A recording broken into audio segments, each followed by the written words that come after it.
I just kind of thought like, oh, this is just the way I am. I worry about what people think about me. I worry if I'm pretty enough. I worry if I'm good enough in my dreams. I worry about so much. And I thought, like, that's just me. When, no, like, there's a word for that. It's called anxiety.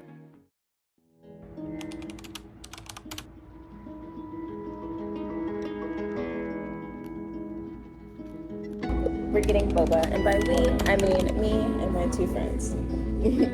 Oops. Okay, so one thing about me is I'm a quality time kind of girl. I'm not new to this. I'm true to this. Even when I was younger, I've always loved hanging out with my family and friends, even if we weren't doing anything.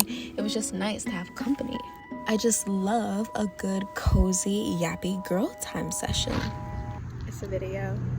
We're going for a hot girl walk. I'm farting the entire way. Oh my gosh. I found this really pretty acorn on our walk. And it looks like a fairy lives in here or something. A little acorn house. So, oops, no! Okay, so I found this acorn on our walk, and I literally immediately noticed that it looked like a house because of that, because of this little hole right here. And I saw an illustration like this on Instagram, and I tried to paint it before, but it did not turn out how I wanted. So I'm gonna try again because this has inspired me again. It's very pretty. You can see how it even still has the tree branch still attached to it. Yeah, happy it was so preserved. I thrifted this bag, and this is my first time actually wearing it. It matches this new dress I got recently perfectly. This is a genuine leather bag that I got for $15. And it is so perfect for my wardrobe. I love purchases like that where it just like makes sense for my life and it's affordable. Like there's no guilt or remorse purchasing this because I wasn't trying to buy something I couldn't afford.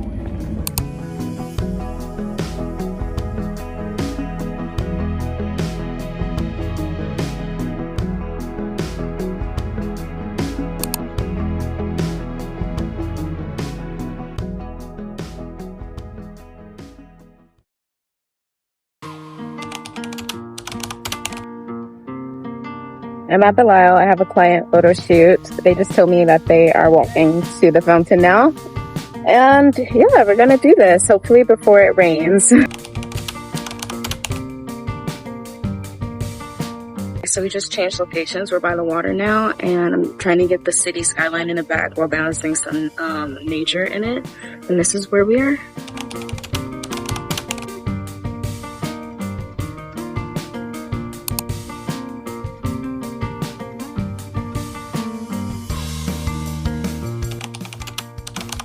Look at how beautiful this location is.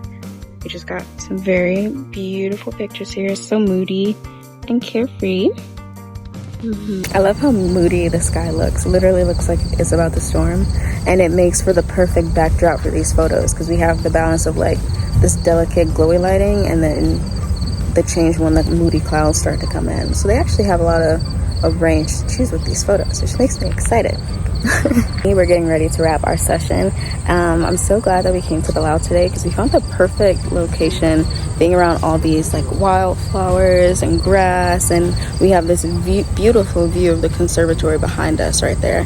And we just did this like I don't even know what to call this style of jumping, where she jumped into his arms and we did a spin. It was so beautiful. I cannot wait to show you guys these edited pictures and how I'm gonna edit them. I'll give you a behind the scenes process of how I like to do my editing and how I like to keep everything consistent on my photography website and on all of my social media. Okay, I'll check in with you guys later. Hey guys, okay, so it is the next day after finishing that couple's portrait in downtown Detroit. I had a really good time photographing them. They were very sweet and they took directions really well, and that really just makes the photo shoot run so much smoother when people are receptive to to my direction to make sure that they get the most stunning portraits they can possibly get. And that's why I have my laptop and my camera out right now. I'm gonna start editing these, oh, not editing, I'm actually gonna go through all the images that we shot yesterday and get rid of like the super messed up ones, like mid blink, just like all the unflattering pictures. That's called culling. So I'm going to be culling all the images, and then once I've gotten rid of all of them, I'm going to send over the remaining pictures so that the couple can choose the 30 photos that they would like edited from me. And I'm hoping I can do that in about 30-40 minutes, because I have to go to my cousin's baby shower because she booked me to do her baby shower photos. So kind of busy, got a busy weekend, doing what I love, photography. And yeah, I just wanted to make this week's vlog to just show you what it's like being a full-time editor, whether that's with my 9-to-5 media job where I'm doing like work for them, and then my own work through Olo Photography. I'm gonna be honest, I love my job. Being able to keep a roof over my head, the lights on, and putting food in my belly with my creativity really does, you know, set my soul on fire, like I was saying in my last video. To be fair, I am on the lower end of what photographers make annually, but as you can see, I am very satisfied and self-sufficient with the amount of money that I make. I am a reasonable person, so that means that I live within my means. So I'm just very happy that I'm able to fund my lifestyle with my creativity. It's what I've always wanted. It did take longer than expected, I will admit, but I'm so glad I never gave up. Quick little lore, back in 2014, my best friend used to let me use her camera when we were in high school. Then I graduated in 2016 and worked shitty jobs. And eventually I was like, I want to do photography for real. And in 2018, I saved up, bought my own camera. And in 2021, I started Olo Photography. And that's where I am today. Okay, so after my culling process, I was left with 121 images that were quality, in focus, and very flattering angles that were worthy of being able to be sent to my clients. Because once again, I'm trying to make the selection process easier for them. Here you can see that the images are being uploaded to this online gallery that I use to send over to my clients. Bam, this is what the gallery looks like. And then you enter an email address,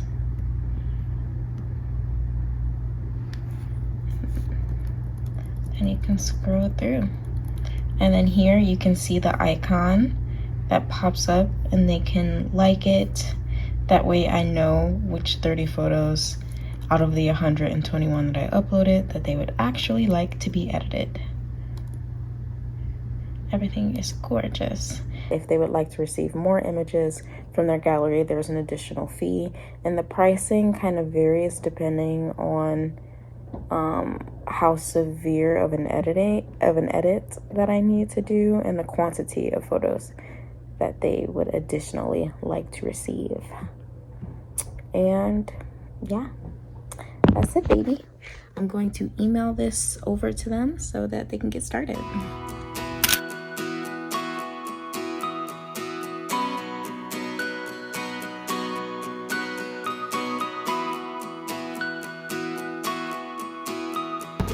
Okay, so I'm all packed up to go. I got my new bag, I got my book bag attached, and I'm running out the door. Okay, I'll check in with you guys once I get there. See ya.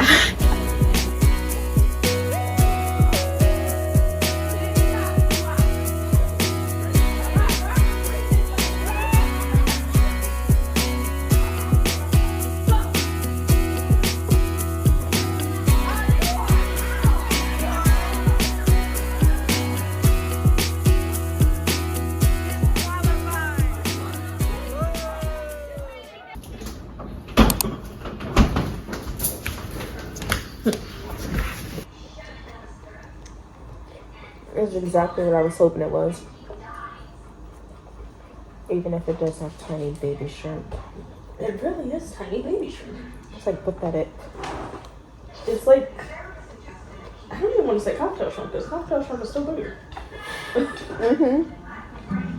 Yeah.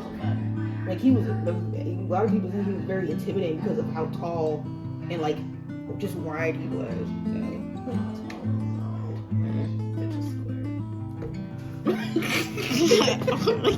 What? I'm about to look the ass. No, you're not, bitch. I literally am.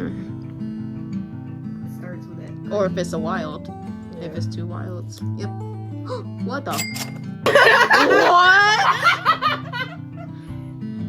That's. Talking about I'ma win this. Go ahead and try that.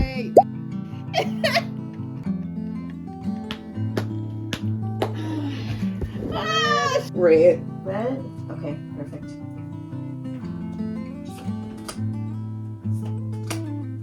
Hold on. What is that? 6. I'm gluten. I won. This is the face. Victory. Ew! That's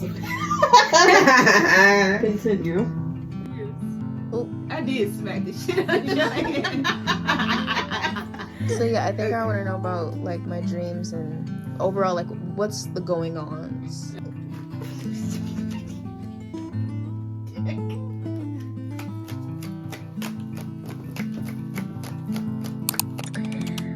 Greetings from my floor. I basically just wanted to have a chat because this past week has been very eye-opening for me. And I want to remember it. So I'm going to verbalize it and put it on the internet for all of my internet friends to see, which is crazy. But I'm only sharing this on the internet because I know someone out there can relate and they may not have anyone that they can talk to about these kinds of things. I have been there. And so I'm hoping to be able to give like a space for you to be seen and validated. So as you can see, yesterday I hung out with my best friends and we had a blast. I went over there at like 6 and we didn't leave until 12, which is crazy. Because I didn't think we would stay there for that long. We were just going to celebrate my friend because she just got a job. And I was like, oh my God, we should celebrate. And our celebration was basically just chatting in her kitchen and having tea together and talking about the crazy stuff that we see on TikTok and talking about the things that we've experienced, whether it was like through old relationships, the things that we've experienced growing up with our families, why we think the way that we think, and our thoughts about why we came out so different than the people around us, and what it feels like to be like the odd one out or feeling like you don't have an exact place to fit into perfectly and you kind of just build like the community that you wish you were welcomed into.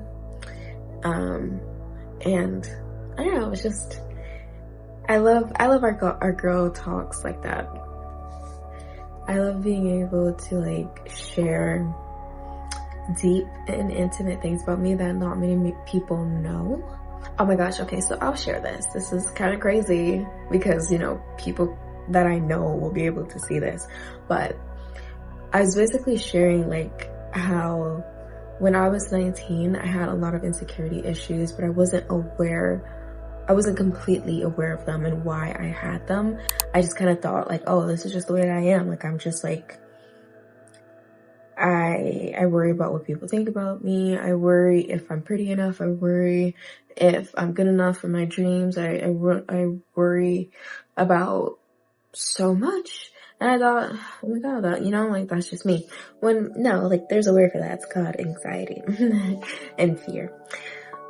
And basically once I accepted that, like, oh my gosh, I am insecure right now. I'm insecure and this is why I've tolerated these certain kind of treatments from like my ex or from my family. Just like keeping it broad. Because without getting into too much detail, I had a lot of insecurities.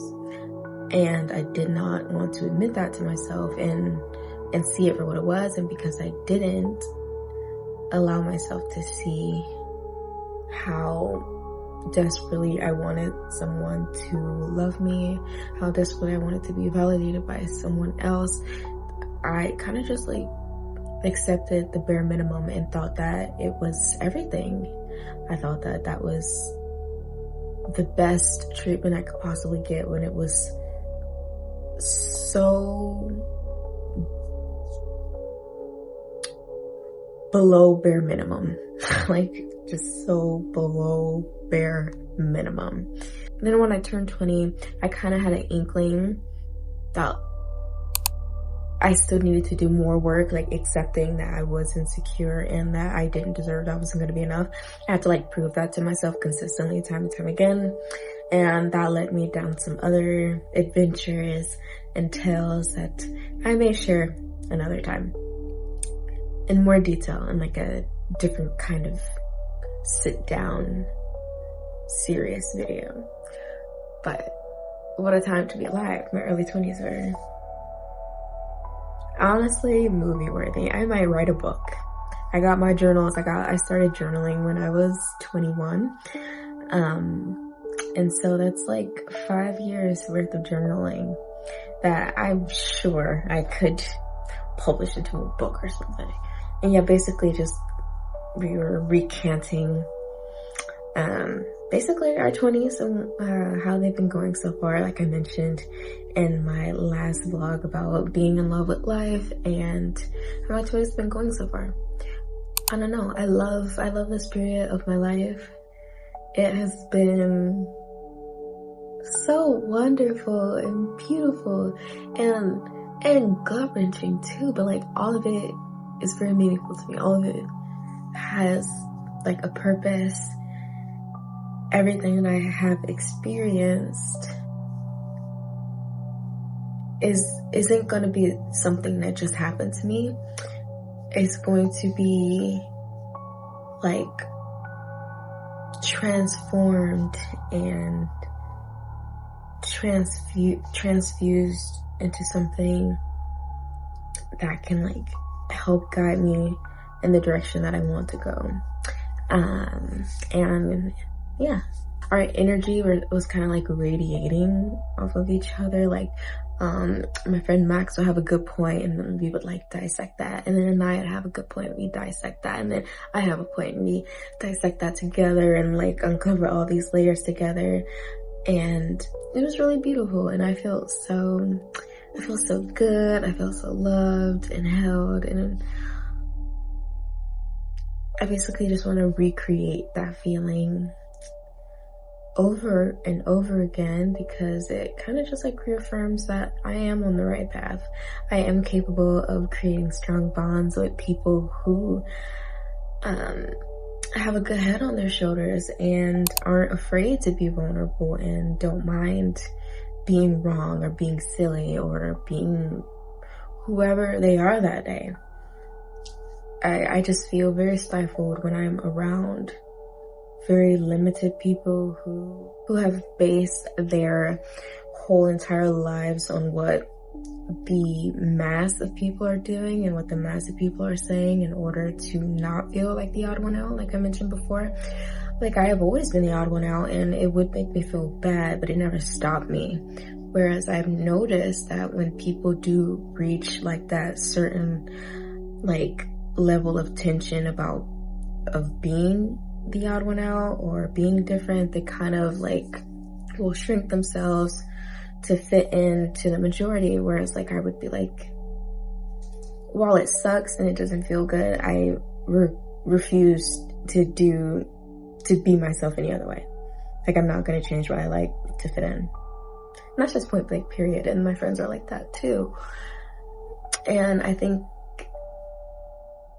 my boyfriend is like that too. It's just like the people that I love the most are like that too. And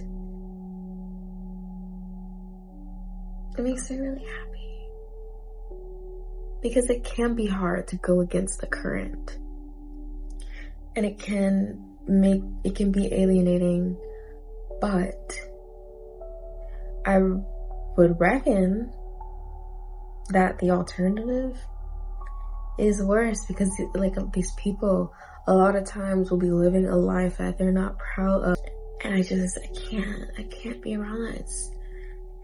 It's draining. It's draining. And I think that's why my circle of friends is so small. And I've had these friends since I was like an early teenager. And I have only ever made one new recent friend being in my 20s. It's hard to find people who go against the current, who just drift along the current differently.